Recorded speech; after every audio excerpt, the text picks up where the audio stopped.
Hi guys, welcome back to the Reflection Forever Reflection. I don't know if you knew, but this wall over here is green. You ever seen that? That is a green wall, you guys. How'd I do on the pony? Did I get on the lump? You look good. I got a lump right there. See it in the camera. Doesn't bother me. I can't see a thing. Okay. Looks good. That's good. If it... Guys, look at my nails. I don't have that one painted. But look at that. Anyway, if it looks bad, I will not know. Can you see that in the camera? Because I can't see without my glasses, and the camera's really far away. Okay, Martha. Today, Let's go ahead. we're going. Today is August 2nd. First vlog of August of 2020, you guys. August 2nd. That's 2 for August. 2 for August 2nd. And we are looking at John 10, John 3:16. Just kidding. 1 through 21. I think I hear it raining. I do. You can't see it. I can't hear it. It's very, just when you hear it start to hit the pavement, that's all. Okay, here we go. I tell you the truth. Anyone who sneaks over the wall of a sheepfold rather than going through the gate must surely be a thief and a robber. But the one who enters the gate is the shepherd of the sheep.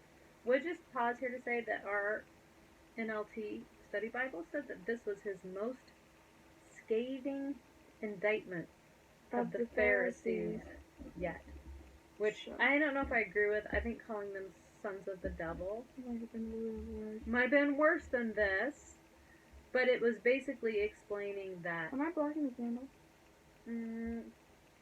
You can move it just a little. It was basically explaining that a good shepherd... Hey, you haven't done that. Nothing. Never It was not mind. explaining anything. Later. You heard nothing. Later. Do we want the camera a little closer to us? I don't know. Are we Let's good? see. I think it's fine. Do you feel uncomfortable? I feel good. I feel very good. You get actually Whoa, hello. You're closer now. a little That's bit. nice. But the one who enters through the gate is the shepherd of the sheep. The gatekeeper opens the gate for him, and the sheep recognize his voice and come to him. Isn't that so beautiful?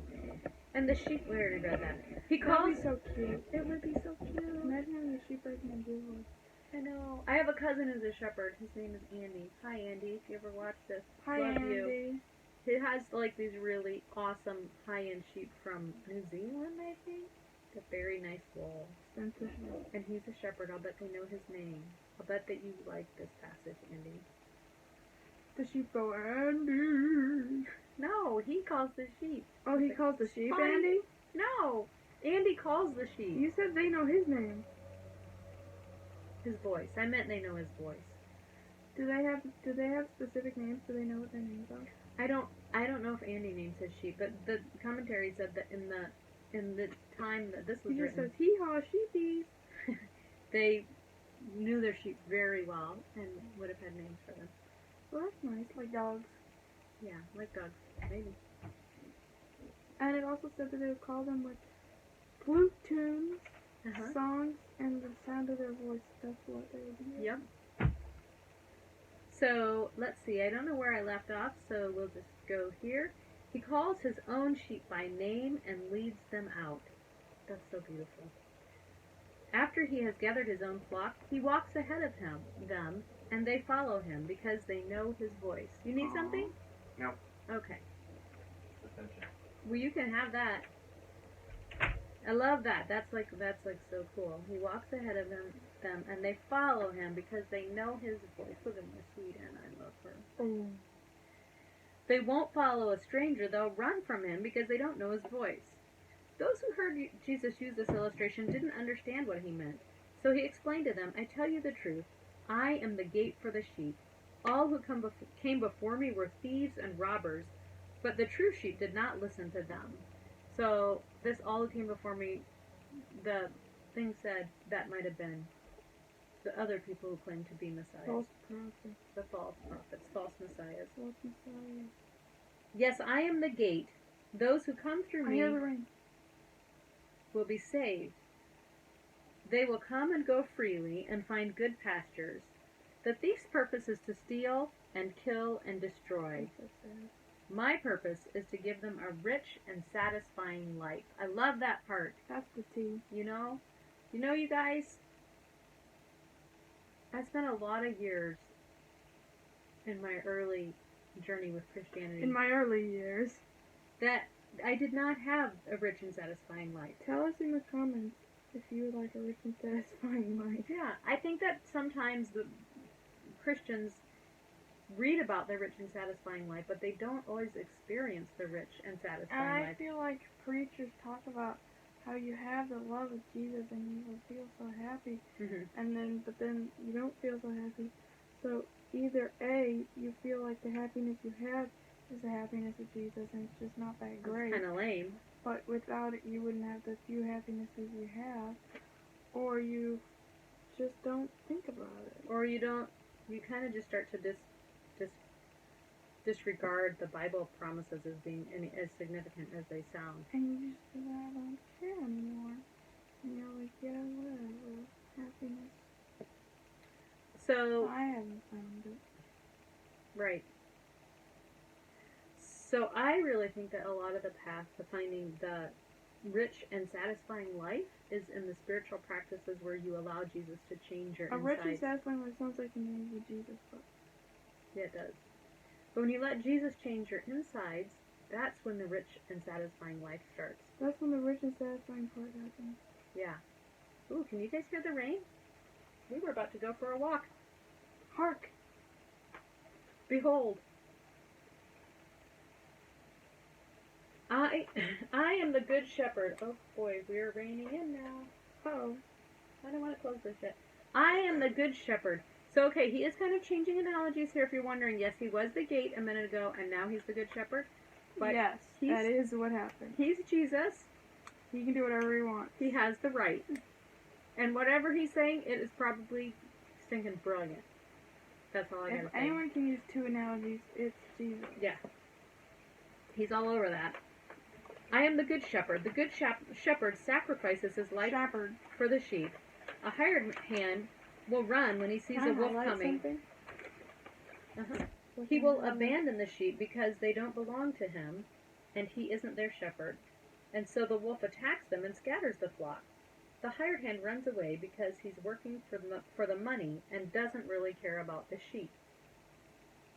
That made me think a little bit about the Pharisees and how If they're... you're a happy person, now you can be happy. Oh, good. How the Pharisees are working... Are you with us? Yeah, how Oh. the Pharisees are working. They're just I just working needed you to for know. the self-satisfaction of self-ego. They're not really loving the sheep. I am the good shepherd. I know my own sheep, and my own sheep. they know me, just as my Father knows me, and I know the Father. So I sacrifice my life for the sheep. I have other sheep too, that are not in the sheepfold. I must bring They're them not also. in this sheep. This sheepfold. They will listen to my voice, and there will be one flock with one shepherd. You want to talk about that? Tell us what that means in the comments. Just kidding, we already know. It's talking about the Gentiles. The Father loves me because I sacrifice my life so I may take it back up again. No one can take my life from me. I sacrifice it voluntarily, for I have the authority to lay it down when I want to, and also to take it up again, for this is what my Father has commanded. I love that. I love that Jesus wasn't, tell me what the commentary said about being a victim. That he wasn't a victim and he wasn't a martyr. Yeah, that he did it by choice. Yeah, I remember. Yeah, he did remember. He always remembers all of us. No. When he said these things, the people were divided in their opinions about him. Some Again. About him. I'd put the again in. Some said he's demon-possessed and out of his mind. Wait, it doesn't say again? No, No, it says again. People were again divided in their opinions. it does say again. We talked about this earlier. Oh, I forgot. Some said he's demon-possessed and out of his mind. Why listen to a man like that? Others said, this doesn't sound like a man possessed by a demon. Can a demon open the eyes of the blind? That's what happened in the last section. Yes, that's If right. you're confused. That's right. That's hearkening back to the last section. So, I love the image of Jesus. I love you. I love you. Of, let's see, what verse is it? Where it says, okay, it's 10:3. The gatekeeper opens the gate for him, and the sheep recognize his voice and come to him. He calls his own sheep by name and leads them out. And then in verse 4 a little later, it says he walks ahead of them, and they follow him because they know his voice. The commentary talks about he doesn't drive, good shepherd never drives his sheep. He leads them and they follow him. He leads them with flute songs, flute tunes and singing, and the sound of his voice. That's my flute. Beautiful. What's my flute piece? Your flute is so beautiful, Anna. So, I just invite you to embrace that imagery of Jesus leading you, calling you by name, going ahead of you, playing you flute tunes and singing you songs, and using his voice that you know to call you. Well, not just playing you flute tunes. No. You follow the flute tunes. What's the difference? Just playing your flute tunes. Oh, like you just be laying in the grass listening to a flute tune, right? Yeah. You follow the flute tunes. You follow the flute tunes and the singing and the voice. La la la. Yes. Put that in the hymnal. Okay. And we just want to say we love you, Jesus. And we praise you, Jesus. Ah, look at them nails. Bye.